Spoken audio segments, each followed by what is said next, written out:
दोस्तों, आज की कहानी है अहंकार छोड़िए और सीखना शुरू कीजिए।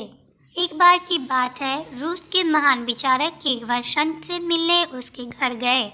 दोनों में विभिन्न विषयों पर चर्चा होने लगी। विचारक ने संत से कहा, यूं तो मैंने गहन अध्ययन और अनुभव के द्वारा काफी ज्ञान अर्जित किया है, किंतु मैं कुछ और भी जानना चाहता हूँ।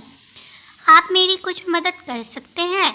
संत को मालूम था कि विचारक अपने विषय के प्रकांड विद्वान है, जिसका उन्हें थोड़ा घमंड भी है, अतः सीधी बात करने से कोई काम नहीं बनेगा। इसलिए उन्होंने कुछ देर सोचने के बाद एक कोरा कागज उठाया और उसे विचारक की ओर बढ़ाते हुए बोले, यह अच्छी बात है कि तुम कुछ सीखना चाहते हो, लेकिन मैं कैसे समझूं कि तुमने अब तक क्या क्या सीख लिया है और क्या क्या नहीं सीखा है। अतः तुम ऐसा करो कि जो कुछ भी जानते हो और जो नहीं जानते हो, उन दोनों के बारे में इस कागज पर लिख दो। जो तुम पहले से ही जानते हो उसके बारे में तो चर्चा करना व्यर्थ है, और जो तुम नहीं जानते उस पर ही चर्चा करना ठीक रहेगा। बात एकदम सरल थी, लेकिन विचारक के लिए कुछ मुश्किल। उसका ज्ञानी होने का अभिमान धूल धूसरित हो गया। विचारक आत्मा और परमात्मा जैसे विषय के बारे में तो बहुत जानते थे, लेकिन तत्व स्वरूप और भेद अभेद के बारे में उन्होंने सोचा तक नहीं था।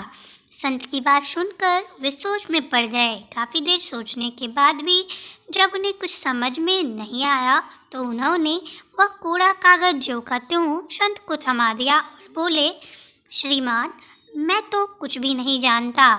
आज आपने मेरी आंखें खोल दी। विचारक के विनम्रतापूर्वक कहे गए इस शब्दों से संत बेहद प्रभावित हुए और बोले, ठीक है, अब तुमने जानने योग्य पहली बार जान ली है कि तुम कुछ नहीं जानते। यही ज्ञान की प्रथम सीढ़ी है। अब तुम्हें कुछ सिखाया और बताया जा सकता है, अर्थात खाली बर्तन को भरा जा सकता है, किंतु अहंकार से भरे बर्तन में बूंद भर ज्ञान भरना संभव नहीं। अगर हम खुद को ज्ञान को ग्रहण करने के लिए तैयार रखें तो ज्ञानार्जन के लिए सुपात्र बन सकेंगे। ज्ञानी बनने के लिए जरूरी है कि मनुष्य ज्ञान को पा लेने का संकल्प ले, और वह केवल एक गुरु से ही स्वयं को ना बांधे, बल्कि उसे जहाँ कहीं भी अच्छी बात पता चले उसे ग्रहण कर ले। अगर आपको मेरा यह छोटा सा प्रयास अच्छा लगा तो आप मेरे चैनल को लाइक शेयर और सब्सक्राइब जरूर करें।